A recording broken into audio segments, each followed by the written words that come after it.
नमस्कार मित्रांनो, इयत्ता 9वीच्या दुपार मराठी विषयातील दुपार या पाठ्यघटकामध्ये आपल्या सर्वांचं स्वागत आहे. दुपार या पाठाचे लेखक राजू बर्वे हे आहेत. यांचा जन्म 1958 साली झाला. ते प्रसिद्ध लेखक, निर्माता व दिग्दर्शक आहेत.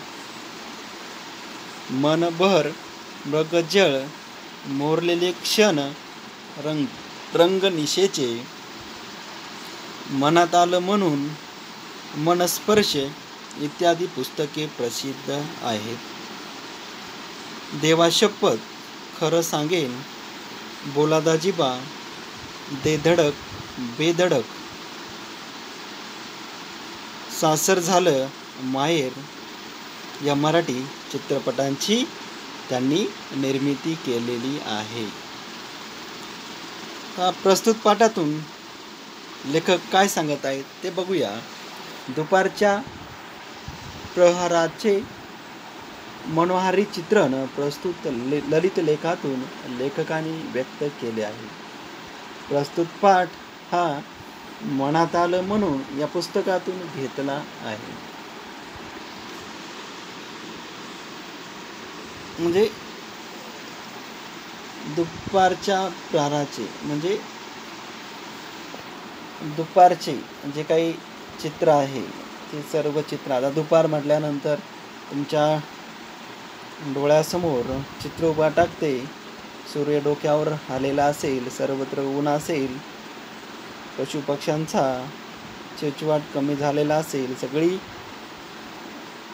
कामं करणारी माणसं आहे ती विश्रांतीसाठी झाडाखाली आलेली असतील, असं दुपार म्हटल्यानंतर चित्र आपल्या डोळ्यासमोर उभा टाकायला पाहिजे. तर आपण आता प्रत्यक्ष पाठाला सुरुवात करूया. पहा, सकाळच्या उल्हासानंतर अन प्रसन्नतेनंतर सूर्याच्या तेजाने तळपत असते पृथ्वी आणि पृथ्वीवरील माणसे, प्राणी, पशु पक्षी, झाडे, वेली. सूर्य दिवसाच्या मध्यानावर आलेला असतो आणि सुरू होते या विश्वाची, या जगाची दुपार. आता बघा, या ठिकाणी लेखकाने दुपार या शब्दाची व्याख्याच आपल्यासमोर मांडली आहे. म्हणजे सूर्य तेजाने तळपतो आणि सूर्य हा डोक्यावर आलेला असतो आणि पृथ्वी सुद्धा तळपते. पशु प्राणी पक्षी सगळेजण उन्हानं तापलेली असतात आणि असं जेव्हा होतं तेव्हा खऱ्या अर्थाने दुपार असते. पहा, त्या प्रखर सूर्याच्या तेजाने तेजाळून जातो सगळा आसो म्हणतो. माझ्याकडे डोळे वटारून पाहिलंस तर डोळे जाळून टाकीन, असं त्या सूर्याचं रौद्ररूप सूर्यनारायणाकडे न बघताही दिसतं दुपारीच. आपल्या कृतत्वानं त्यानं दिपवून टाकलेलं असतं पृथ्वीला इतकं की त्याच्याकडे पाहण्याची सुद्धा हिंमत होऊ नये. बघा, लेखकाने या पॅराग्राफमधून दुपार असते कशी याचं वर्णन या परिच्छेदामध्ये केलेलं आहे. म्हणजे कोणी सूर्याकडे बघू सुद्धा शकत नाही. सूर्य डोक्यावर आलेला असतो, सगळीकडं म्हणजे जे तापमान असते ते तापमान वाढलेलं असते आणि कोणाला वाटलं की आपण सूर्याकडं बघावं तर जणू काही सूर्याकडं बघितल्यानंतर जणू आपल्याला सूर्य म्हणतो की तू जर माझ्याकडं बघितलंस तर तुझे डोळेच जाळून टाकेल. म्हणजे एवढं रौद्ररूप त्या सूर्यानं धारण केलेलं असते, म्हणजे सूर्य डोक्यावर आलेला असतो, त्याच्यामुळं सूर्यकिरण म्हणजे जास्त तापलेली असतात. म्हणजे सूर्याचं वर्णन आणि दुपारचं वर्णन या परिच्छेदात लेखकाने केलेलं आहे. पुढं पहा, अशी दुपार होत असते एखाद्या शेतावर. मग हे जे वर्णन आहे, मग असं दुपार झाल्यानंतर नेमकं काय होतंय हे आपण या पुढच्या परिच्छेदात पाहणार आहोत. लेखक काय म्हणतात पहा, अशी ही दुपार होत असते एखाद्या शेतावर. त्या तळपत्या सूर्याला साक्षी ठेवून सकाळपासून केलेल्या कामाचा शिनवटा घालवण्यासाठी प्रशस्त अशा वडाच्या नाही तर पिंपळाच्या झाडाच्या सावलीत विसावलेला असतो कोणी शेतकरी. बघा, या ठिकाणी शेतकऱ्याचं उदाहरण देऊन, म्हणजे दुपारच्या वेळी वातावरण कसं असतं आणि या वातावरणामध्ये शेतकरी कसा विश्रांती घेतो, असं लेखकाने या परिच्छेदात मांडलेलं आहे. मग लेखक म्हणतात, म्हणजे तुम्हाला दुपार म्हणजे आणि सूर्याचं दुपारी असणारं रौद्ररूप तुमच्या लक्षात आलं असेल. म्हणजे या रौद्ररूपामध्ये कोणीसुद्धा असं सावलीशिवाय राहू शकणार नाही. साहजिकच आहे, शेतकरी सुद्धा विसावलेला असेलच. शेतकरी तर खूप काम करतो, दुपारच्या वेळी त्याला विश्रांतीची गरज असते, साहजिकच आहे. अशा वेळी तो वडाच्या किंवा पिंपळाच्या किंवा शेतामध्ये जे झाड असेल त्या झाडाच्या खाली विसावलेला असतो, म्हणजे विश्रांती त्या ठिकाणी घेत असतो.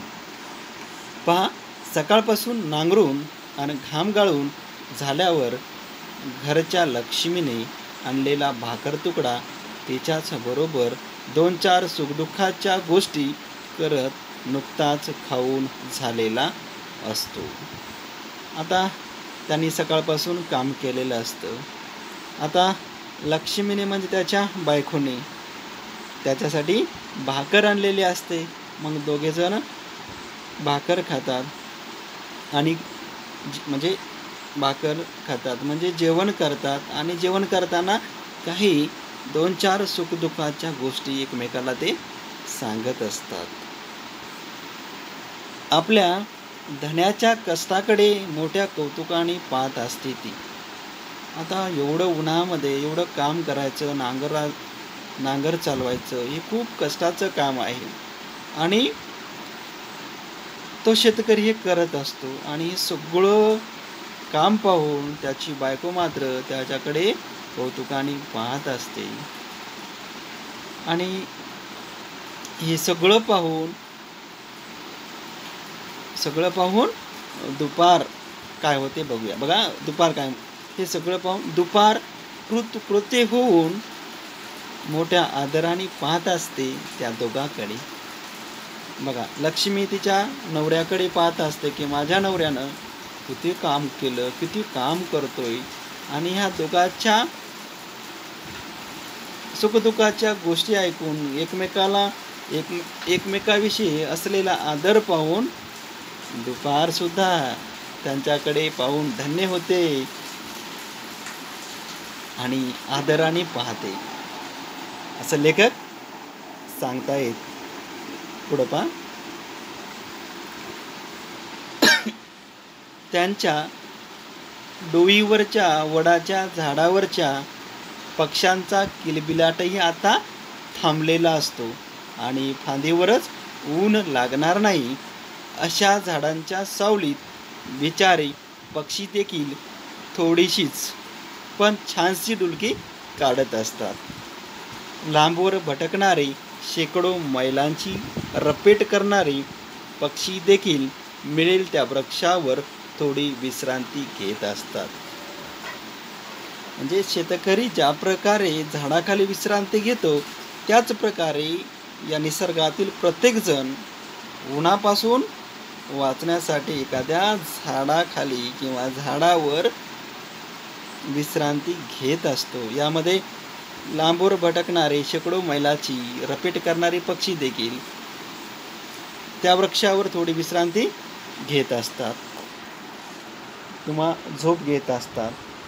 सकाळपासून प्रयत्न करून थोडं दाणापाणी मिळाल्यावर छोटे छोटे पक्षी देखील कुठेतरी विसावत असतात आणि घराच्या आश्रयानं राहणारी कबूतर देखील गुटुरगू थांबवून कुठंतरी छपरांच्या साधीत थोडी सैलावलेली असतात. बघा, पक्षी त्याचबरोबर कबूतर सुद्धा. आता कबुतराचा तुम्ही आवाज ऐकला असेल, म्हणजे कबूतर सुद्धा कुठंतरी एखाद्या छपराच्या साधीत कुठंतरी सैलावलेली तुम्हाला दिसतील.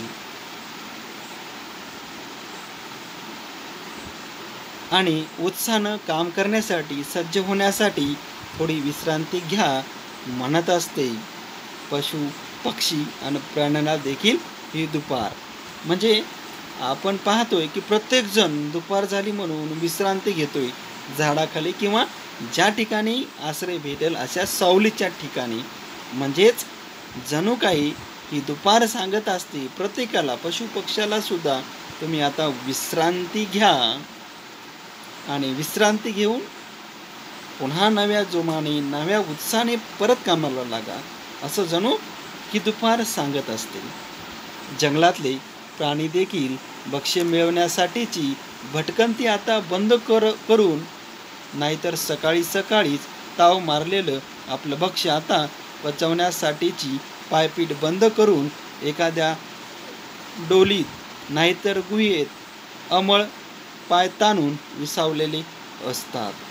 जगाची सगळी काळजी आणि उद्याची भ्रांत देखण्या जनावरांनी दुपारवर टाकून दिलेली असते. दुपारनंही ही काळजी घेतलेली असते अन छान आराम करा म्हणत असते ती त्यांना. म्हणजे बघा, खरंच म्हणजे दुपार ही तर सर्व प्राणी मात्रासाठी खूप खूप महत्त्वाची आहे आणि खूप खूप खरं तर या सर्वावर दुपारचे उपकार जणू आहेत असंच वाटतंय. कारण प्रत्येकजण काम करून करून थकून गेलेला असतो आणि हे सगळेजण काम करतात, परंतु दुपार झाली, ऊन पडलं की सर्वजण विश्रांतीसाठी आपापल्या जिथं आश्रय भेटेल त्या ठिकाणी जाऊन आश्रय घेतात आणि डुलकीम घेतात, मग छान आराम करतात. म्हणजे खरं तर लेखक म्हणतात की दुपार जणू सगळ्यांना सांगत असते की आता तुमची आराम करायची वेळ झाली, तुम्ही आराम करा, छान आराम करा. आणि दुपारनं सुद्धा या सर्वांची दुपारसुद्धा काळजी घेते आणि सर्वांना आराम करायला लावते असं कवी म्हणत आहेत. धन्यवाद मित्रांनो.